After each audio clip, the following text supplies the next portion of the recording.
এই ভর্তাটা এতটা সুস্বাদু, এতটা মজার যে আমি ছোটবেলায় একবার খেয়েছিলাম মায়ের হাতে আর মুখে লেগে আছে। এতটাই সুস্বাদু যে আমি ভুলতেই পারি না।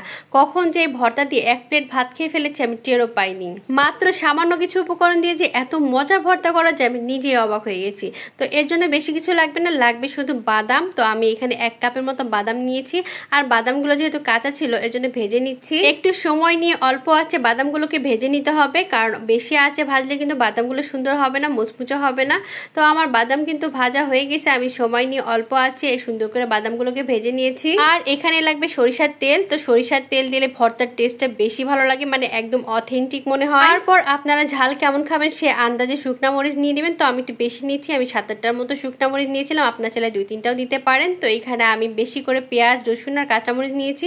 কাঁচামরিচ একটু কম নিয়েছি, আপনারা চাইলে আর একটু বেশি নিতে পারেন, যে যেরকম ঝাল খেতে পছন্দ করে সে অনুযায়ী নিয়ে নেবেন। তো আমি কিন্তু সুন্দর করে ভেজে নিয়েছি, বেশি গাঢ় একদম ব্রাউন কালার করা যাবে না, এরকম যখন কালার হয়ে আসবে তখন কিন্তু সুন্দর করে উঠিয়ে নেবেন। আর একটু তেলটা বেশি হয়ে গেছে এই জন্য তেলটা নিংড়িয়ে আমি সুন্দর করে উঠিয়ে নিয়েছি। আর বাদামের যে খোসাগুলো ছিল, উপরে যে পার্টটা ছিল সেটা কিন্তু আমি সুন্দর করে ফেলে দিয়ে সুন্দর করে ঝেড়ে এরকম চকচকা বানিয়ে নিয়েছি। আর এটা কিন্তু করতে হবে। বাটার জন্য আমি আগে থেকে পাটা রেডি করে রেখেছিলাম, আর যে সুন্দর করে বাদামগুলো ছিলে নিয়েছি। আর এইগুলো এখন সুন্দর করে আগে বেটে নেব। বাদাম কিন্তু আমাদের শরীরের জন্য ভীষণ উপকারী, ভীষণ স্বাস্থ্যকর একটা খাবার। যাদের হাই কোলেস্ট্রল আছে তারাও যদি খায় তাদের কিন্তু কোনো সমস্যা নেই, এটা কিন্তু গুড কোলেস্ট্রল তৈরি করবে। আর ডায়াবেটিসের পেশেন্টরা কিন্তু সুন্দর করে বাদাম খেতে পারেন, চীনা বাদামের অনেক গুণ বলে শেষ করা যাবে না। তারপর বাদামটা যখন সুন্দর করে ক্রাশ করে নিয়েছি, তারপর এটার মধ্যে দিয়ে দিলাম শুকনা মরিচ। তো শুকনা মরিচটাকে সুন্দর করে আগে ক্রাশ করে নিতে হবে। তো আমার শুকনা মরিচ বাটা কিন্তু অলমোস্ট হয়ে গেছে। এখন আমি নিয়ে নেবো যে ভেজে রেখেছিলাম কাঁচা মরিচ, পেঁয়াজ আর রসুনটা সুন্দর করে এটার সাথে বেটে নেব। আর এই কাজটা খুব সুন্দর করে করতে হবে।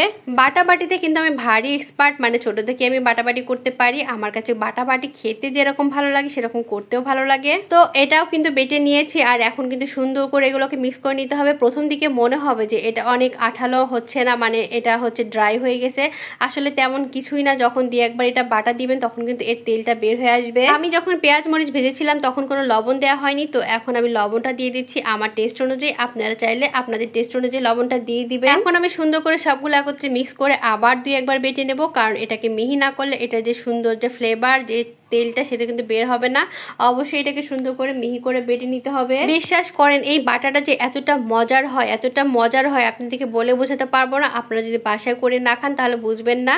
আর আমি তো বরাবরই ভর্তা প্রেমী, মানে ভর্তা আমার ভীষণ ভালো লাগে। ভর্তা হলে আমি পেট ভরে ভাত খেতে পারি। দেখেছেন তো কতটা সুন্দর ইয়ামি কালার হয়েছে, আর যেরকম দেখতে হয়েছে সেরকম খেতেও কিন্তু হয়েছিল মাশাআল্লাহ। বাসায় অবশ্যই ট্রাই করে দেখবেন এই ভর্তাটা কেমন লাগে। আর এটা তো বাদাম ভর্তা, বাদাম ভর্তা মানেই তো অথেন্টিক সুস্বাদু একটা ভর্তা। আর যে খাবে সে তো পাগল হয়ে যাবে, কখন যে গামলা ভরা ভাত শেষ করে ফেলবেন টেরও পাবেন না। তো ভর্তাটা কেমন লাগলো সবাই ভালো থাকবেন, আল্লাহ হাফেজ।